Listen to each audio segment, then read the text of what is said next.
할렐루야. 하나님 함께 하십니다. 하나님이 여기 우리의 영혼을 만져주십니다. 오늘 함께 영적 자유라는 주제로 말씀을 나누려 합니다. 요한복음 8장 31절, 32절, 그리고 36절 이렇게 세 절을 우리가 함께 읽으려고 합니다. 이 말씀을 가지고 영적 자유라는 주제로 이렇게 말씀 나누려고 합니다. 이제 함께 말씀 보겠습니다. 함께 읽겠습니다. 시작. 그러므로 예수께서 자기를 믿는 유대인들에게 이르시되 너희가 내 말에 의하면 참으로 내 제자가 되고 진리를 알지니 진리가 너희를 자유롭게 하리라. 그러므로 아들이 너희를 자유롭게 하면 너희가 참으로 자유로우리라. 아멘. 제가 처음 제 교회를 개척하면서 교회의 이름을 정하느라고 고민을 많이 했습니다. 이름이 뭐가 중요하냐 싶은 마음도 있었지만 이왕이면 의미를 담은, 정체성을 담은 이름이었으면 좋겠다라는 생각이 들어서 여러 가지 이름을 넣고 많이 고민했습니다. 제가 저희 아들, 딸의 이름을 지을 때도 오래 고민하고 오래 기도하고 그래서 진짜 한 달 내내 이렇게 기도해서 출생신고하는 날 마지막 날에 겨우 정해가지고 그렇게 이름을 정했습니다. 우리 예원이는 주의 길을 예비하는 세례요한 같은 예비할 예자를 써서 예원이라고 했고요. 또 미소는 아름다운 소식 이런 뜻으로 미소라고 이름을 지었습니다.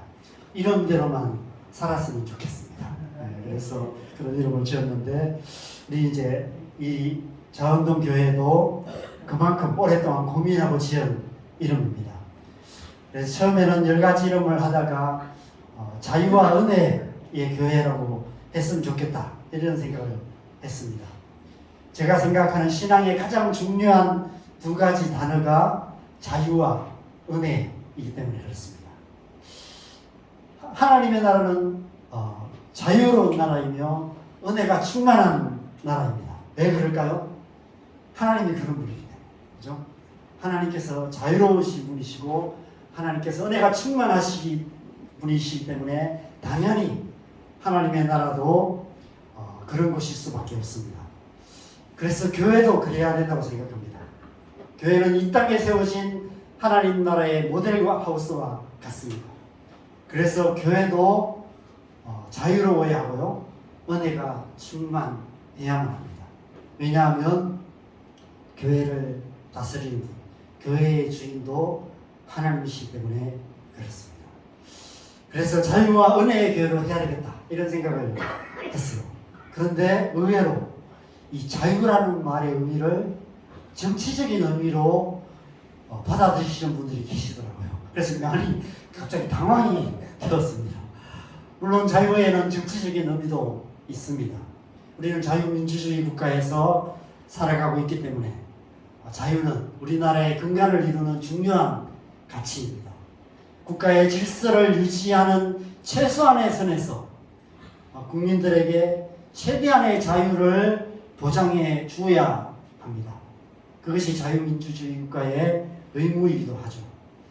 그렇지만 제가 교회의 이름에 붙이고 싶었던 자유라는 단어는 결코 정치적인 의미로 축소될 수 없는 그런 더 큰 의미가 있는 그런 단어입니다.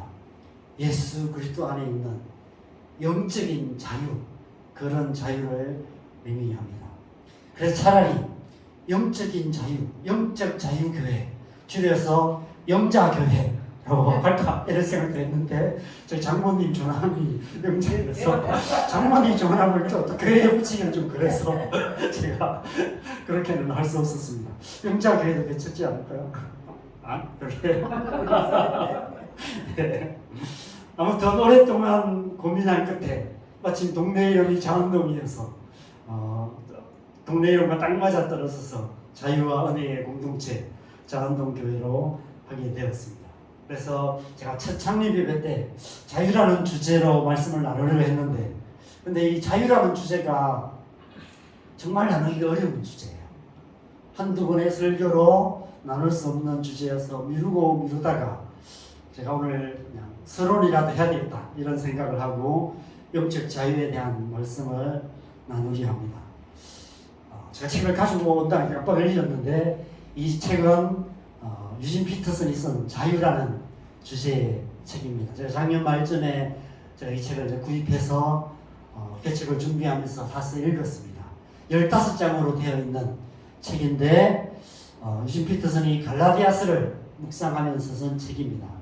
그래서 이 책을 보면 1장에는 모든 것에 대한 자유라는 제목으로 오늘 본문을 가지고 모든 것에 대한 자유를 얘기하고 있고요. 나머지 이제 12장부터 15장까지 14장을 통해서 이 갈라디아서 6장을 14달락으로 나눠서 14가지 주제의 자유에 대해서 이야기를 하고 있습니다. 이런 제목들이 있습니다.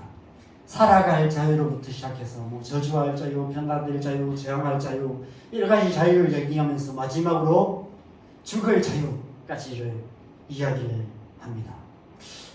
우리가 가진 자유가 참 많은 것 같습니다. 그죠? 이 중에 참 생소한 자유도 있습니다. 저주할 자유, 실패할 자유, 죽을 자유, 이런 자유는 좀 이것도 자유라고 할 수 있나 싶은 이런 제목들도 있는 것 같습니다. 그리스도인에게 있어서 모든 것이 자유다라는 그런 의미, 죽음마저도 자유라는 사실을 강조하기 위해서 이런 제목들을 쓴 것 같습니다. 이 제목들 하나하나가 갈라디아서 1장부터 시작해서 단락들을 쭉 나눠서 14단락을 나눠서 마지막 이렇게 갈라디아 6장까지를 이렇게 제목을 붙여서 말씀을 나누고 있습니다.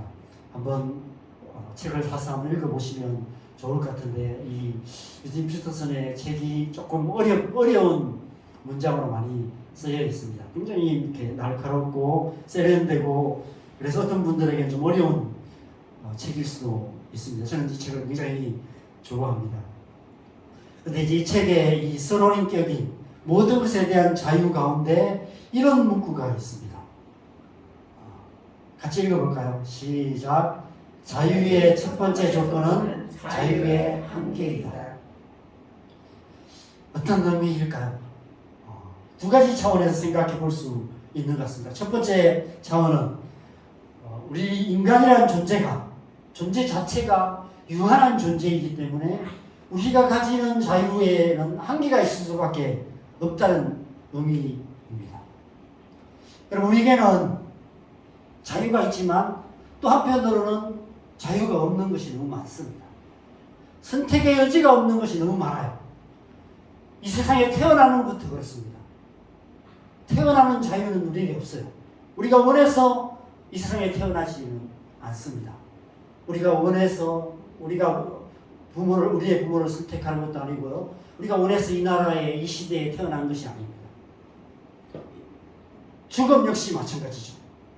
죽고 싶다고 말하고 또 극단적 선택을 하기도 하지만, 그러나 정말 죽음도 우리의 선택이 아닙니다.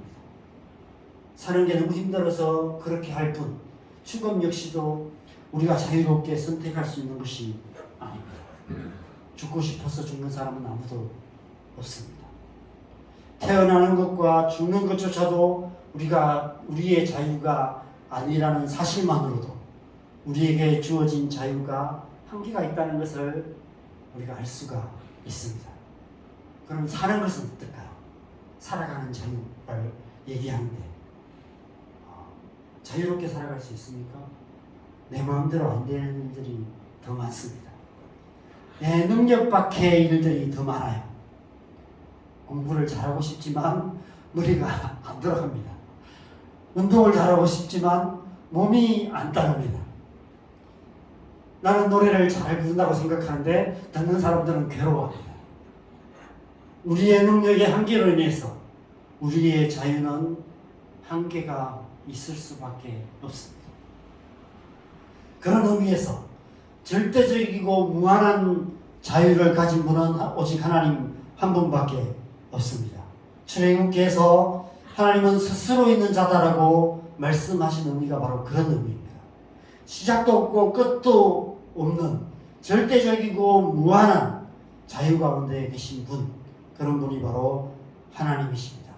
전지전능하신 분이시기 때문에 절대적이고 무한한 자유를 갖고 계시는 것이죠. 그런데 자유에는 한계가 있다는 말의 의미에는 이보다 더 중요한 의미가 있습니다. 두 번째 차원은 자유 자체가 한계가 있다는 거예요. 하나님은 무한한 자유를 갖고 계시는 분이시지만 하나님께서 그렇다고 해서 악을 행하시느냐? 그렇지 않다는 거예요. 하나님은 악을 행하실 자유가 있으시지만 악을 행하지 않으십니다. 절대적으로 선하신 분이십니다. 선만을 행하시는 분이세요.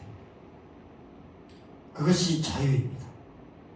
그래서 이것에 대해서는 좀 더 우리가 설명이 필요한 것 같습니다. 여러분, 우리는 누구나 더 많은 자유, 더 온전한 자유를 원합니다. 할 수만 있다면 하나님처럼 절대적이고 무한한 자유를 갖고 자유롭게 살고 싶습니다. 하늘을 나는 새를 보면 우리도 하늘을 날 수 있으면 좋겠다, 이런 생각을 합니다. 그래서 선악과를 따먹은 것이 아닐까, 이런 생각도 듭니다. 하나님께서 왜 선악과를 만드셨는지에 대해서 의문을 갖는 분들이 많이 있습니다. 왜 하나님께서 우리에게 자유의지를 주셔서 선악과를 따먹게 하셨는지 이해가 안 된다라고 질문하시는 분들이 계십니다. 여러분, 왜 하나님께서 우리에게 자유의지를 주셨을까요? 왜 우리에게 자유의지를 주셨을까요? 어떤 목적으로, 어떤 이유로 우리에게 자유의지를 주셨을까요? 자유의지를 안 주셨다면 죄를 안 지었을 텐데, 자유의지를 주셔서 죄를 짓도록 내버려 두셨을까요? 여러분, 이 질문에 대한 대답은 의외로 굉장히 단순합니다. 하나님께서 자유의지를 가지신 분이시기 때문에 우리에게 자유의지를 주셨어요. 우리를 하나님의 형상대로 만드셨잖아요. 하나님의 형상 안에 자유의지가 있습니다. 그래서 자유의지를 주실 수밖에 없는 거예요. 하나님, 만약에 자유의지를 안 주셨다면, 그렇다면 하나님의 형상이 아니죠. 그죠? 동물들은 하나님의 형상이 아닙니다. 동물들은 자유의지가 없기 때문에 그렇습니다. 동물들은 본능만 있죠. 본능대로 행할 뿐입니다. 그런데 우리에게는 자유의지가 있습니다. 자유의지가 있기 때문에 자유가 있는 것입니다. 자유의지가 없다면 자유조차도 의미가 없는 거예요. 우리에게 자유의지를 주셨다는 그 사실만으로도 하나님 우리에게 자유를 주셨다는 것입니다. 그렇다면 하나님께서 왜 에덴 동산 한가운데 생명나무와 선악을 알게 하는 나무를 두셨을까요? 그 이유는 선택의 여지가 없는 자유는 자유가 아니기 때문에 그렇습니다. 쉽게 말해서 나쁜 것을 선택할 수 있는 자유가 있어야만이 그것이 자유예요. 나쁜 것을 선택할 수 없다면 자유가 아닙니다. 하나님의 뜻과 반대되는 것을 선택할 수 있어야만 그것이 자유가 되는 거예요. 인간이라는 존재가 하나님의 뜻과 반대되는 것을 선택할 수 없는 존재로 만들어졌다면, 그렇다면 자유로운 존재가 아니에요. 그것은 자유의지가 아닙니다. 하나님의 뜻과 반대되는 선택을 할 수 있는 자유, 그 자유를 우리에게 주셨어요. 그럼에도 불구하고 하나님의 뜻을 선택해 나가는 것, 그것이 진정한 자유입니다. 그래서 선악을 알게 하는 나무를 동산 중앙에 두신 것입니다. 생명나무 열매를 따먹을 것인지, 선악을 알게 하는 나무의 열매를 따먹을 것인지 100% 우리의 자유입니다. 그것은 곧 하나님께서 우리에게 100의 자유를 주셨음을 의미합니다. 그런데 하나님께서 선악을 알게 하는 나무의 열매는 따먹지 말라라고 말씀하셨습니다. 그것은 자유의 의미가 무엇인지를 말씀하신 거예요. 자유의 첫 번째 조건은 자유의 한계다라는 의미를 그것을 통해서 말씀하고 계시는 것입니다. 생명나무 열매든 선악을 알게 하는 나무 열매든 내 마음대로 따먹고 살아가는 것이 자유가 아니라는 것입니다. 밖에 나가서 내 하고 싶은 대로 하면서 내 마음대로 살아가는 것, 그것이 자유가 아니라는 것입니다. 제가 얼마 전에 부산에 갈 일이 있어서 부산에서 이렇게 밤에 서면에서 누군가를 기다리고 있었습니다. 서면에 그 수많은 젊은 청년들이 다니고 있었어요. 다 그 젊음의 열정만이 아니라 그냥 젊음의 열정만이 느껴졌다면 참 좋았을 텐데 그 젊음 가운데 있는 그 욕망, 그 죄악된 욕망이 너무 가득한 그런 곳이었습니다. 제가 이제 거기에 누군가를 기다리고 있는데 그죠? 그 집만 안 버티고 한 10명의 청년들이 저한테 왔어요. 남자 아이들이. 아가씨가 필요하지 않냐. 노래방 아가씨 있다. 좋은 아가씨. 20대 아이, 제가 물었어요. 몇 살이냐고 물었어요. 그 아이, 그 청년한테 26살이에요. 알바하고 있대요. 그 젊음의 때, 그 청년의 때, 그 좋은 때를 그런 알바를 하면서 저 청년 시절을 보내고 있습니다. 그렇게 살아가고 있습니다. 그런 죄악과 탐욕으로 가득한 세상 속에 살아가고 있습니다. 밖에 나가서 내 하고 싶은 대로 내 마음대로 다 하는 것, 그것은 자유가 아닙니다. 하고 싶어도 해서는 안 될 일이 있고 하기 싫어도 해야만 하는 일이 있습니다. 가고 싶어도 가서는 안 될 곳이 있고 가기 싫어도 가야만 하는 곳이 있습니다. 아무리 먹고 싶어도 입에 대서는 안 되는 것들이 있고 먹기 싫어도 먹어야만 하는 것이 있습니다. 절대로 해서는 안 될 말도 있고 반드시 해야만 하는 말도 있습니다. 전도서에 보면 때에 대해서도 말씀하십니다. 범사에 기한이 있고 천하만사가 다 때가 있다. 날 때가 있고 죽을 때가 있고 심을 때가 있고 뽑을 때가 있고 죽일 때가 있고 치료할 때가 있고 뭐 여러 가지 때를 얘기하면서 사랑할 때가 있고 미워할 때가 있고 전쟁할 때가 있고 평화할 때도 있다라고 말하고 있습니다.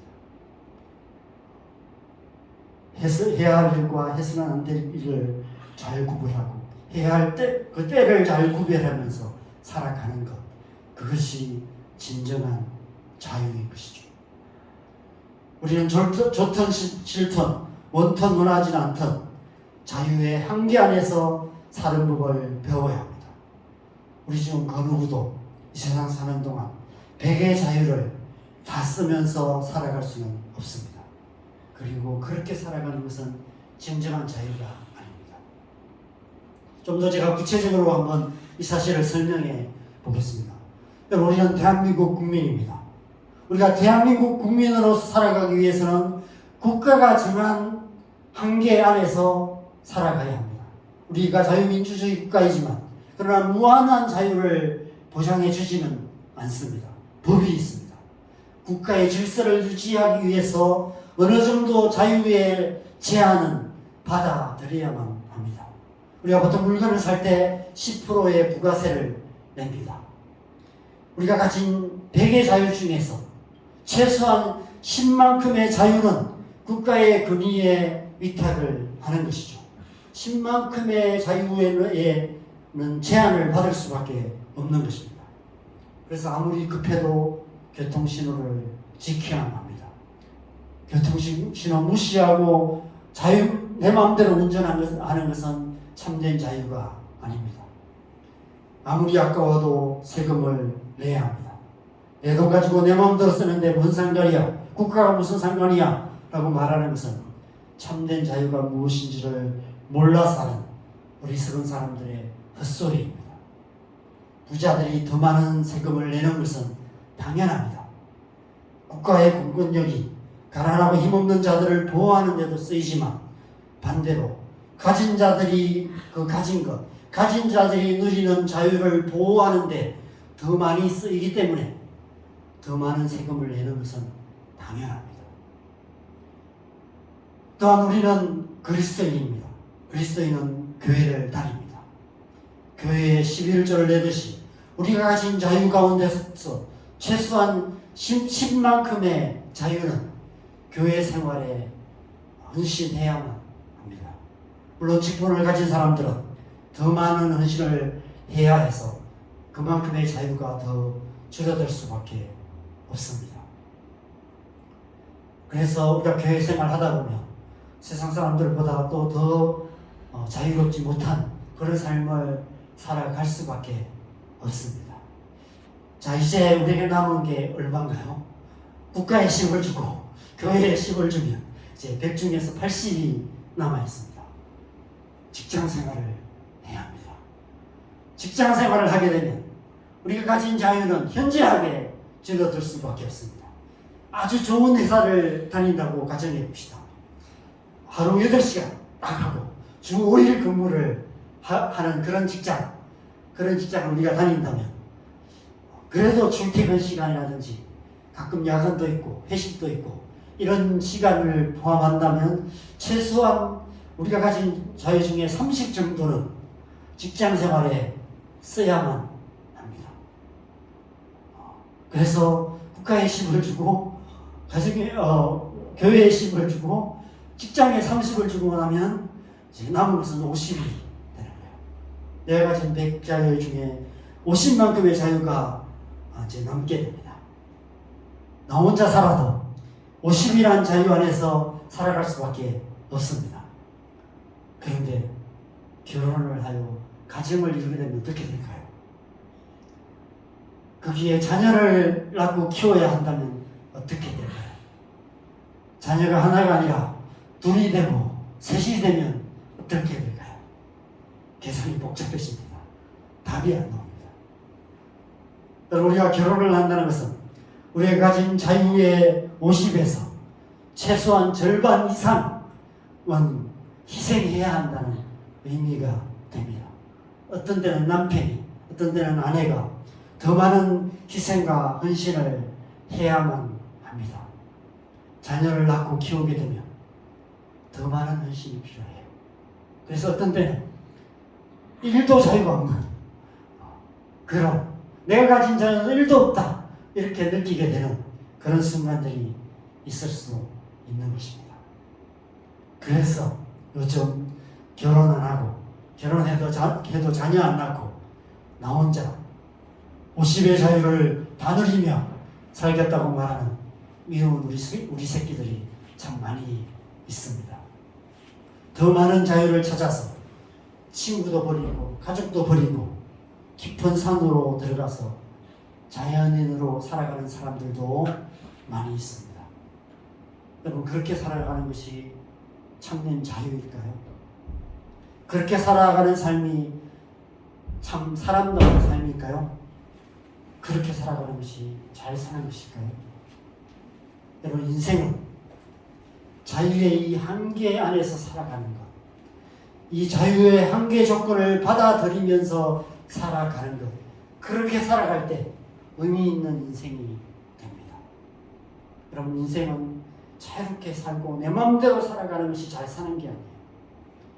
나의 자유가 희생하고 나의 자유를 대가로 지불하더라도 의미 있게 살아가는 것, 의미 있는 사람을 살아가는 것, 그것이 참된 인생입니다.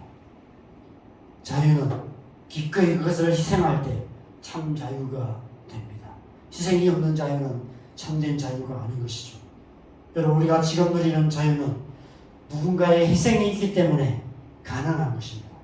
아침에 일어나 거리를 가다 보면 밤새 버려졌던 쓰레기들이 깨끗하게 청소되어 있습니다.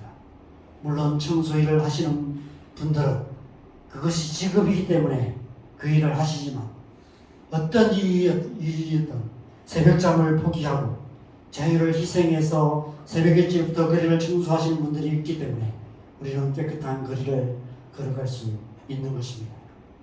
오늘날 이 세상이 말하는 나 혼자만의 자유, 내 마음대로 하는 자유는 참 자유가 아닌 것이죠. 희생이 없는 자유는 거짓된 자유입니다. 우리가 우리의 자녀들을 키울 때 부모와 자녀가 끊임없이 싸우는 문제가 바로 이 문제입니다. 사춘기가 되면 자녀들이 더 많은 자유를 원합니다. 내 마음대로 하려고 합니다. 게임도 내 마음대로 하고 내 마음대로 가서 PC방도 가려고 하고 특별히 스마트폰 갖고 많이 싸웁니다. 내 마음대로 하고 쓰고 싶은 마음, 그런 마음들이 있죠. 그래서 그것과 많이 싸웁니다. 근데 여러분, 그것은 참된 자유가 아닙니다. 중독적인 세상의 즐거움에 노예가 되는 것, 그것을 자유라고 억지를 부리고 있는 것이 뿐입니다. 스마트폰을 마음대로 쓰는 것이 자유가 아니라 스마트폰으로부터 자유한 것, 그것이 진정한 자유, 참된 자유인 것이죠. 그리고 그리스도인에게 있어서 술, 담배 문제도 마찬가지입니다. 그것이 죄까지는 아니더라도 그리스도인의 참된 자유에는 걸림돌이 되는 것입니다. 중독적인 습관을 끊어내지 못하면 참된 자유를 누릴 수 없는 것입니다. 멈춰야 할 때 멈출 수 있는 자유가 참된 자유인 것이죠. 이처럼 우리는 육신을 입고 이 세상을 살기 때문에 이 세상 사는 동안 자유의 한계 안에서 살아갈 수밖에 없습니다. 그래서 우리가 가진 자유를 희생하고 헌신하면서 살아가는 것, 그것이 이 세상을 살아가는 참된 자유의 삶인 것이죠. 그렇지만 우리 그리스도인들에게는 세상이 알지 못하는 그보다 높은 차원의 자유, 더 큰 자유가 있습니다. 인간적인 한계 안에서 제한된 자유가 아니라 하나님이 주시는 무한한 영적인 자유가 있는 것이죠. 오늘 본문 누가복음 5장 32절, 우리 다시 한번 이 말씀 같이 읽겠습니다. 시작. 진리를 알지니 진리가 너희를 자유롭게 하리라. 여러분, 이 말씀은 우리가 가장 많이 오해하는 구절 중에 하나입니다. 제가 이제 처음 선교단체 간사를 시작했을 때 연세대 담당 간사를 했습니다. 그래서 제가 매주 이제 일주일에 한 번이나 두 번씩 연세대를 갔습니다. 연세대에 가면 이 교정에 이런 비석이 돌비가 세워져 있습니다. 이 돌비에 이 말씀이 새겨져 있어요. 진리가 너희를 자유케 하리라. 대학교 교정에 이 말씀이 새겨져 있습니다. 여러분, 어떤 의미로 해석이 되십니까? 진리가 자유케 하리라. 진리를 더 많이 알수록 더 자유롭게 될 수 있다. 이 얘기는 무슨 얘기예요? 공부 열심히 하라는 얘기입니다. 공부 더 많이 하라는 얘기입니다. 여러분, 이 말씀은 공부 열심히 하라는 말씀이 아니에요. 성경 공부 열심히 하라는 얘기가 아닙니다. 하나님 말씀 많이 읽고 하나님 말씀 많이 암송하고 하나님 말씀 많이 알면 자유롭게 된다, 이런 말씀이 아니에요. 이 말씀의 의미를 그 다음 절에서 똑같은 말씀으로 해석해 놓았습니다. 36절 같이 읽겠습니다. 시작. 그러므로 아들이 너희를 자유롭게 하면 너희가 참으로 자유로워. 진리가 너희를 자유롭게, 아들이 너희를 자유롭게, 똑같은 구절을 말씀하고 있어요. 진리는 바로 아들을 말합니다. 예수님께서 똑같은 얘기를 하시죠. 내가 곧 길이요 진리요 생명이다. 바로 이 말씀이 말씀하시는 진리는 바로 예수님을 말하는 것입니다. 예수님이 우리를 자유롭게 하실 것이다. 예수님이 우리에게 자유를 주실 것이다 라고 말씀하고 있는 거예요. 예수님이 주시는 자유, 그것을 말씀하고 있는 거예요. 성경 공부 많이 하는 것, 성경 많이 아는 것, 그것을 말하는 것이 아니라 예수님께서 우리를 자유롭게 해주시겠다는 거예요. 어떻게 예수님이 우리를 자유롭게 해주십니까? 그래서 요한복음이 쭉 읽어가다 보면 이 말씀과 쭉 연결해서 요한복음 14장에 이 말씀을 하고 계세요. 같이 읽겠습니다. 요한복음 14장 16절 17절 같이 읽겠습니다. 시작. 내가 아버지께 구하겠으니 그가 또 다른 구해사를 너희에게 주사 영원토록 너희와 함께 있게 하리니 그는 진리의 영이라. 세상은 너희 그를 받지 못하나니 이는 그를 보지도 못하고 알지도 못하느라. 그러나 너희는 그를 아나니 그는 너희와 함께 거하시며 또 너희 속에 계시겠습니다. 예수님이 우리를 자유롭게 하시는데 우리 안에 성령을 주심으로 우리를 자유케 하신다는 것입니다. 우리 안에 진리의 성령을 주심으로, 그 진리의 성령이 우리 안에 오심으로 말미암아 우리의 영혼이 자유함을 얻게 된다는 것이죠. 세상은 그를 보지도 못하고 알지도 못한다고 말합니다. 세상이 알지 못하는 자유를 우리에게 주신다는 거예요. 오직 예수 그리스도를 믿는 자, 그의 성령으로 충만함을 받게 되고 성령으로 충만함을 받게 될 때 이 자유가 무엇인지를 알게 됩니다. 예수 그리스도 안에 있는 자유가 무엇인지, 영적인 자유가 무엇인지를 알게 된다는 것입니다. 그래서 사도 바울이 로마서를 읽으면서 로마서 8장에 어떻게 우리가 그 영적인 자유를 누리고 어떻게 이 영적인 자유 가운데 살아가고 있는지를 말하면서 영을 따라 살아가라, 영의 생각을 따라 살아가라, 영에 속한 사람이 되라고 계속해서 얘기를 하면서 이 자유를 하나님의 자녀들의 영광의 자유라고 표현하고 있습니다. 성경에서 제가 제일 좋아하는 단어, 제가 제일 좋아하는 문장입니다. 하나님의 자녀들의 영광의 자유. 이건 얼마나 놀라운 말씀입니까? 하나님의 자녀들의 영광의 자유가 있다는 거예요. 영적인 자유가 있다는 것입니다. 영자가 있다는 것입니다. 하나님의 자녀들 안에는 이 자유를 우리에게 주셨다는 것입니다. 비록 우리의 육신은 이 세상에 속하여서 자유의 한계 가운데 살아가지만, 자유를 희생하며 살아갈 수밖에 없지만, 살다 보면 내 자유는 1도 없는 것 같은 그런 삶의 현실을 살아갈 수밖에 없지만, 북한 땅에서 자유롭게 신앙생활을 못하는 그런 삶의 환경 가운데 살아가고, 이슬람 땅 가운데서 숨어서 하나님을 섬기는 그런 삶의 현실을 살아가게 될 수도 있지만, 그럼에도 불구하고 하나님의 백성들 안에는 세상이 알지 못하는 하나님의 자녀들의 영광의 자유가 있다는 것입니다. 그 자유를 우리에게 주셨다는 거예요. 그래서 이 세상 속에서 그 영광의 자유를 누리며 살아가야 한다고 말씀드리는 것입니다. 그것이 우리에게 성령을 주신 이유인 것이죠. 그래서 우리가 주의 성령으로 충만함을 받아야 하는 것입니다. 우리가 주의 성령으로 충만함을 받게 될 때 우리는 하나님의 자녀들의 영광의 자유를 누리게 된다는 것입니다. 성령으로 하며 성령으로 행하는 삶을 살아가는 것이죠. 제가 사도 바울의 편지들을 읽을 때마다, 묵상할 때마다 늘 의문이 드는 말씀이 있습니다. 이 말씀입니다. 고린도전서 7장 20절 21절 같이 읽어보겠습니다. 시작. 각 사람은 부르심을 받은 그 부르심 그대로 지내라. 네가 종으로 있을 때의 부르심을 받았느냐 염려하지 말라. 그러나 내가 자유롭게 될 수 있거든 그것을 이용하라. 사도 바울이 종들에게 하는 권면의 말씀입니다. 당시 로마 제국의 귀족들의 노예들 가운데서 예수 그리스도를 믿고 그리스도인이 된 자들이 많았습니다. 그들에게 이 말씀을 하세요. 부르심 받은 그대로 지내라. 네가 종으로 있을 때, 노예로 있을 때 부르심을 받았느냐? 그냥 그대로 있으라는 거예요. 염려하지 말고. 만약 자유할 기회가 있으면 자유하지 마. 그렇지만 그냥 종으로 사는 것도 괜찮다. 이런 얘기를 하는 거예요. 왜 사도 바울은 종들에게 자유를 얻기 위해서 싸우라고 얘기하지 않을까요? 자유를 얻기 위해서 투쟁하라고 얘기하지 않을까요? 상전들을 향해서 말하고 있거든요.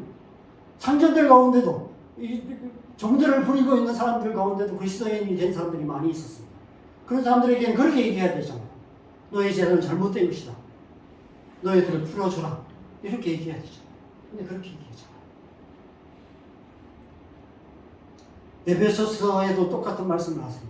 같이 읽겠습니다. 시작. 종들아 두려워하고 떨며 성실한 마음으로 육체의 상전에게 순종하기를 그리스도께 하듯 하라.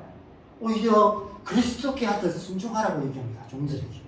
골로새서, 디모데전서, 디도서에도 동일한 의미의 권면의 말씀이 기록되어 있습니다. 왜 이렇게 말하고 있을까요? 우리에게 하나님의 자녀들의 영광의 자유가 있기 때문입니다.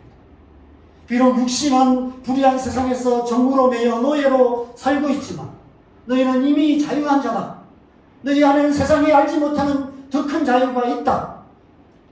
여러분 비유가 적절한지 모르지만 수백억 수천억을 가진 재산을 가진 사람은 돈 몇백만 원, 몇천만 원 갖고 연연하지 않아요.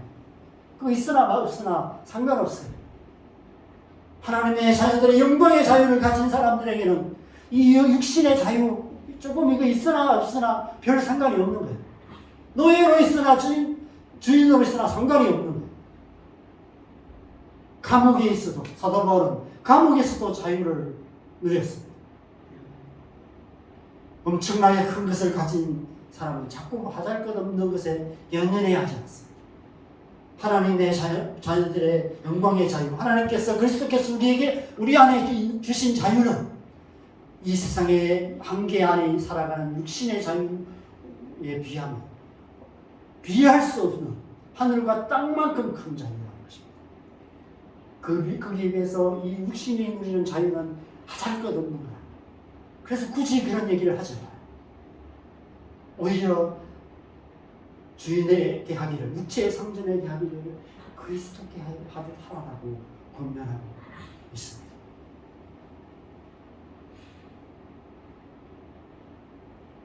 사랑하는 여러분, 우리는 이미 그 자유를 가진 사람들입니다. 하나님의 자녀들의 영광의 자유가 우리 안에 있습니다. 그래서 육신의 제한된 자유증은 얼마든지 희생할 수 있는 거예요. 헌신할 수 있는 것입니다. 기꺼이 종로로 달 수 있는 것입니다. 그래서 갈라디아서에서 이런 말씀을 하는 거예요. 같이 읽겠습니다. 두 절 같이 읽겠습니다. 시작. 형제들아, 너희가 자유를 위하여 부르심을 입으나 그러나 그 자유로 육체의 길을 삼지 말고 오직 사랑으로 서로 정도로 따라. 만일 우리가 성령으로 살면 또한 성령으로 행할지니. 성령으로 살며 성령으로 행하기만 하면 된다. 사랑으로 정도로 살아라고 말씀하십니다. 예수님께서 이 땅에 오셔서 그렇게 사셨어요. 종의 형체로 이 땅에 오셔서 사랑으로 정도로 타며 사셨습니다. 그렇지만 예수님 안에는 세상이 알지 못하는 영원한 자유, 하나님의 아들의 자유가 있었습니다. 그래서 자유롭게 사시다가 자유롭게 죽으셨어요. 저는 이런 질문을 해봤습니다. 예수님께서 이 땅에 계시는 동안 가장 자유로우셨던 순간이 언제였을까? 물론 매 순간이 다 자유로우셨지만 저는 이때가 아닐까 생각합니다. 마태복음 4장 11절입니다. 마태복음 4장에 보면 예수님께서 40일 동안 광야에서 시험을 당하십니다. 그리고 시험을 마치자마자 이제 마귀들이 예수를 떠나고 천사들이 나와서 수종을 들었다라고 얘기합니다. 이때가 예수님께 있어서는 가장 자유로운 때가 아니었을까 생각합니다. 예수님의 육신은 40일의 광야의 시험을 당하는 동안 쇠약해질 대로 쇠약해져서 손가락 하나 까딱할 수 없었어요. 천사들이 나와서 수종을 들어줘야 될 만큼 그렇게 아무런 자유가 없는 죽음 직전에 있는 그런 상태였습니다. 손가락 하나 움직일 수 없는 상태였습니다. 그렇지만 예수님의 영혼은 가장 자유로웠던 때가 바로 이때였습니다. 그래서 제가 지난주에 예수님께서 물러나셔서 한적한 곳에 가서 기도하셨던 말씀을 우리가 함께 나누었습니다. 예수님이 습관적으로 광야로 물러가셨어요. 왜 그러셨을까요? 이 영적인 자유를 다시 이 가운데 거하시기 위해서 계속해서 그런 삶을 살아가셨습니다.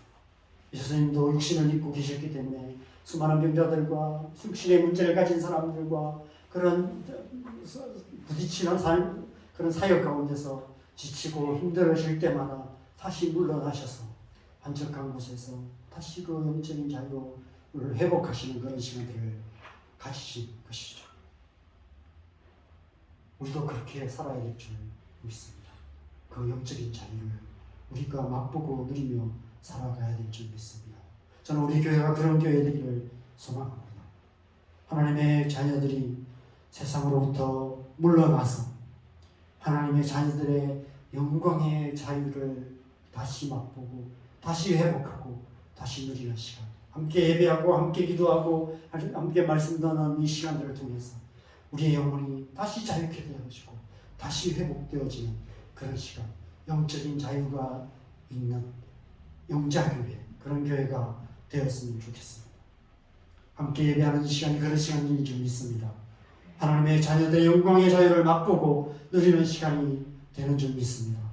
이 시간을 통해서 저와 여러분의 신앙생활이 더 이상 율법적이고 종교적인 교회 생활이 아니라 예수님께서 우리에게 주시는 하나님의 자녀들의 영광의 자유, 영적인 자유를 맛보고 누리는 참된 신앙생활 되기를 주님의 이름으로 간절히 축원합니다.